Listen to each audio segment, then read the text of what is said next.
Should the 49ers sign Dwayne Haskins? No. No, absolutely not. Can you tell the people he's not a professional. He's not a professional. And, I was going back. And so one thing that's interesting, okay, right? The Giants didn't take Dwayne Haskins.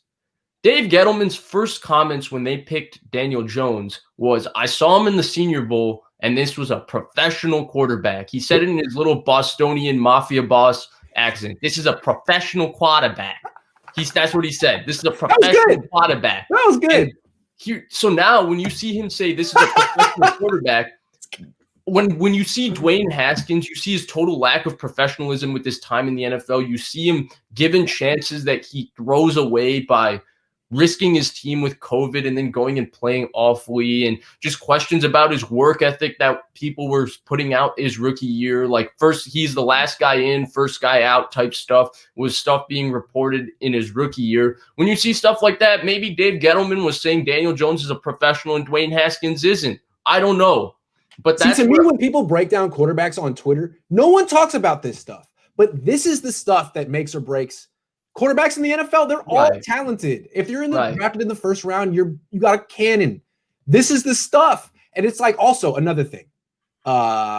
If a guy like this, Dwayne Haskins, who's so unprofessional and does this kind of stuff in his off time, could put up 50 touchdowns at Ohio State, doesn't that kind of put Ohio State passing statistics in perspective? I mean, anyone could do it. Any athlete could do it there. Right. And the worst one, someone brought up the selfies. The worst one was his first win as a rookie when he didn't come in for victory formation because he was busy taking a selfie with a fan. Like, the thing is, it's hard. I get it. You're talking about someone my age or a tad 1 year older than me having to all of a sudden just stop being a kid and be an adult and a professional. And it's impossible to do. Like, I couldn't just walk into the NFL locker room and just stop being a kid. You do a lot better than Dwayne Haskins. Let's just stop being modest, dude. Are you kidding? This guy, I guarantee you wouldn't end up in the strip club with the maskless. You would at least have a mask on.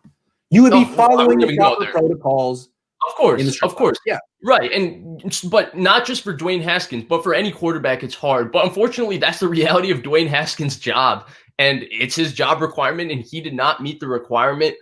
I think that the 49ers should not touch him because the one thing that Kyle Shanahan and John Lynch have always brought in, it's smart, professional, hardworking, blue-collar, gritty type players. And that's why the Dante Pettis pick, to my eye, like, Dante Pettis is really smart. He must be hardworking and all of that, but he never struck me as a blue-collar football grinder. I think you were the one that really was asking that question. And so that's where I think he's the only pick that hasn't made sense from that standpoint. But for the most part, like, look at Fred Warner. Like, how many guys at 23 years old are as professional, as well-spoken, as smart, as study as much as Fred Warner? Not many in the NFL, and those are the kind of guys they've always drafted. Those are the kind of players they like, and that's why Dwayne Haskins is a big no-no. It's interesting you mentioned the blue-collar hard worker. That's Jimmy, not a rich kid growing up. You know who it isn't? Josh Rosen. And it's kind of interesting that he's on the team because it's really what they're not looking for, and I think the rest of the league's also like, dude, you don't fit.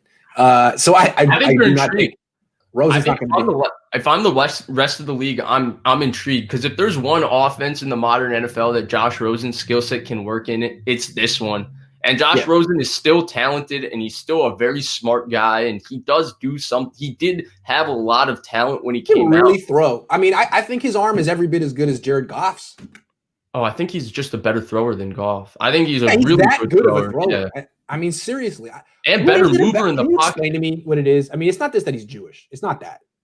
I don't think they care. He's not even that Jewish. He's I remember when he got cut. So what I remember reading, like, I really enjoy reading. So my passion before used to be books. Now it's just reading random sports articles. Yes. I remember reading just a random report in theory that he used to talk about when he was in Arizona about going back to UCLA, getting his degree in like astrophysics and all of that. And, those types of things are cool, right? Andrew Luck say stuff like that. He was going to go back to Stanford and get his degree in computer science or whatever. But I think the delivery is different from Andrew Luck going, hey, I wanna really work on my game. Ha ha ha. I have my Motorola cell phone. And then you have Josh Rosen, who's a little more he speaks differently. He speaks a little more confident. He doesn't speak like A football someone player. right. He speaks a bit more convicted. He asks questions that Andrew Luck feels more like okay, I'll do if you ask me to do it, I'll do it kind of thing. So it's just a little bit where Josh Rosen's different from the normal. So it's like he has Aaron Rodgers' personality without Aaron Rodgers' game. Right. That's a problem. That's a problem.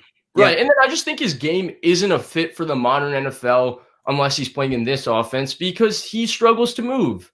And he's not comfortable moving and stuff. He's an in-platform pocket moving quarterback.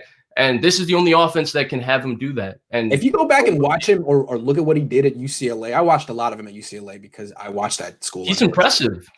Yeah. I mean, he had the arm there too. But again, like he was under pressure a lot. He didn't deal with pressure very well. He didn't complete a high percentage of his passes. He got beat to a pulp in UCLA. He really got beat up at UCLA. He didn't have a great college career. It's never like he was great and his game didn't translate. He was always kind of hype. He was the top dude coming out of high school and he wanted to go to Stanford. David Shaw said, no, we're pulling our contract with our scholarship offer, which is just amazing.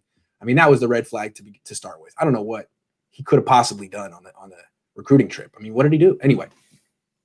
It's because he seems way too smart and what did you do? And well-spoken to pull a Dwayne Haskins. So he must have said something that rubbed David Shaw the wrong way. Yeah. Maybe he doesn't realize he's saying something that will rub someone the wrong way while he says it. I don't know. He must be the ultimate diva know-it-all, is what I'm gathering. He just must think that he's the God's gift of football. And coach is like, dude, you're going to have to become much more coachable.